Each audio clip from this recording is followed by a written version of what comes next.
नमस्कार, मैं ऋचा सिंह और आप देख रहे हैं सी न्यूज भारत। खबर देवरिया जिले से है, जहां देवरिया राजकीय इंटर कॉलेज के मैदान में चुनावी जनसभा में मुख्यमंत्री योगी आदित्यनाथ पहुंचे और सपा बसपा पर जमकर निशाना साधा। उन्होंने कहा कि सपा और बसपा का फेल्ड इंजन प्रदूषण पैदा करता था, भ्रष्टाचार का प्रदूषण, राजनीति के अपराधीकरण का प्रदूषण, विकास की योजनाओं के बनरबांट का प्रदूषण और डकैती का प्रदूषण। लेकिन भाजपा की डबल इंजन की सरकार में विकास घर घर तक पहुंच रहा है, सबका समान रूप से विकास हो रहा है। देखिए ये रिपोर्ट। हम सब के ऊपर बरसाता है।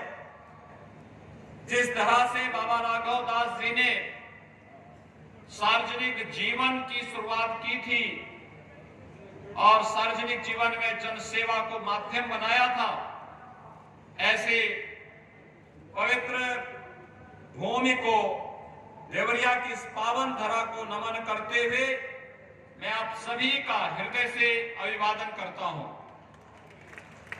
भाइयों बहनों, आजादी की लड़ाई में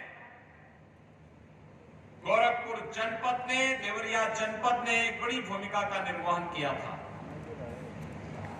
जब मैं मुख्यमंत्री बनने के बाद यहां पहली बार आया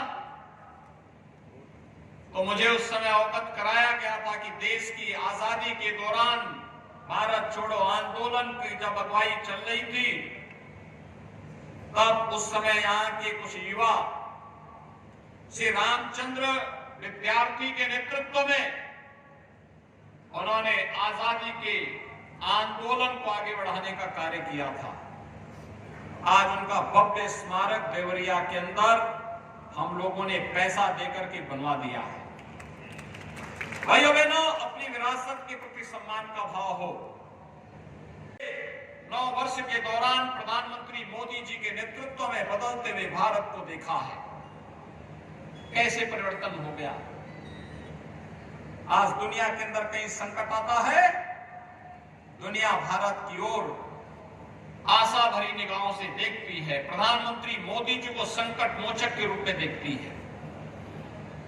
विकास का हो या इंफ्रास्ट्रक्चर का, नागरिकों में परस्पर एकता के भाव के साथ अपने कर्तव्यों के प्रति भी जागरूकता हो,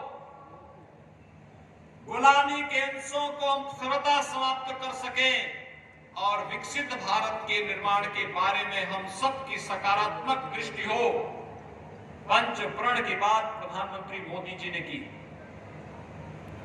ये विकसित भारत का निर्माण तब होगा तब गांव और नगर सुविधा से संपन्न होंगे और सुविधा से संपन्न करने के लिए, प्रति व्यक्ति आय को बढ़ाने के लिए, हर हाथ को काम, हर खेत को पानी के भाव के साथ जब कार्य होगा तो परिणाम एक विकसित भारत के रूप में आएगा।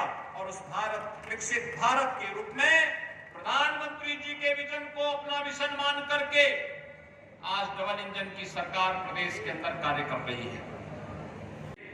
कई एयरपोर्ट, कई मेडिकल कॉलेज, कई इंजीनियरिंग संस्थान, कई आईआईटी, कई आईआईएम का निर्माण, और यह भी केवल घोषणा नहीं, जमीन पर बनते हुए बाबा देवरा बाबा के नाम पर यहां मेडिकल कॉलेज का निर्माण हो चुका है, चालू भी हो चुका है। देवरिया में कोई सोचता था मेडिकल कॉलेज का निर्माण होगा, लेकिन आज यह हकीकत बन चुकी है। भैया बहनों, अभी हम लोगों ने यहां पर बेतालपुर चीनी मिल के पूरे कैंपस को हमने सुप्रीम कोर्ट में लिखा है। इस सुप्रीम कोर्ट अगर हमें परमिशन देगा, फिर से देवरिया को चीनी का कटोरा बना करके यहां के किसानों की आमदनी और यहां के नौजवानों की आमदनी को कई गुना बढ़ाने का काम करेंगे। शुगर कॉम्प्लेक्स बनेगा, एक शुगर पूरा कॉम्प्लेक्स। उत्तर प्रदेश की पहली चीनी मिल उत्तर प्रदेश की इसी देवरिया जनपद में लगी थी, प्रतापपुर की, 1903 में, 120 वर्ष पहले। 20 साल के बाद देवरिया को पिछली सरकारों ने आज कैसे, आज जो चीनी का कटोरा था उसको अपनी कुत्सित राजनीति से कड़वाहट में बदलने का काम किया था। याद करिए भाइयों बहनों, क्या स्थिति बन गई थी। ये लोग किसी के सुख दुख में तो भागीदार नहीं बन सकते थे। उत्तर प्रदेश के नौजवानों के सामने पहचान का संकट खड़ा कर दिया। किसान आत्महत्या करने के लिए मजबूर होता था। चीनी मिलें औने पौने दाम पे बेचती थी।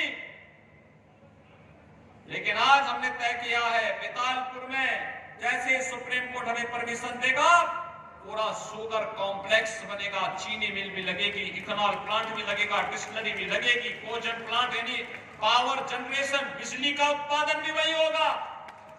और फाइन शुगर बनाएंगे, फाइन शुगर जितनी आवश्यकता होगी हम उपयोग करेंगे। बाकी चीनी दुनिया के बाजारों में जाएंगे, देवरिया का नाम आएगा, लोग बोलेंगे देवरिया।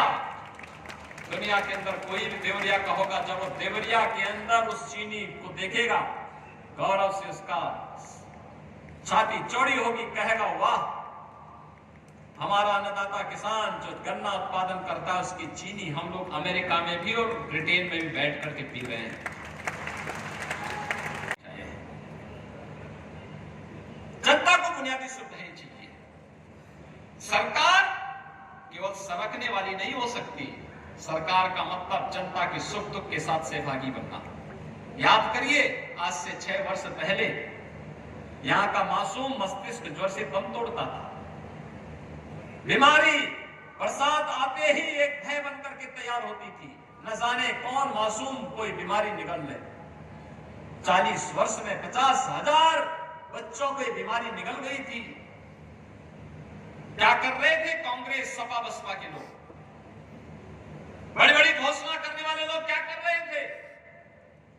आपने आशीर्वाद दिया, भारतीय जनता पार्टी की डबल इंजन की सरकार ने इंसेफ्लाइटिस सबले के लिए समाप्त कर दिया। कोई मासूम अब बीमारी से नहीं डरेगा। उपचार का केंद्र मेडिकल कॉलेज भी रहेगा, गोरखपुर का एम्स भी रहेगा। अब भयभीत होने की आवश्यकता नहीं।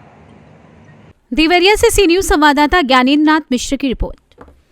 फिलहाल इस खास खबर में बस इतना ही। देश दुनिया की तमाम खबरों को जानने के लिए देखते रहें सी न्यूज भारत।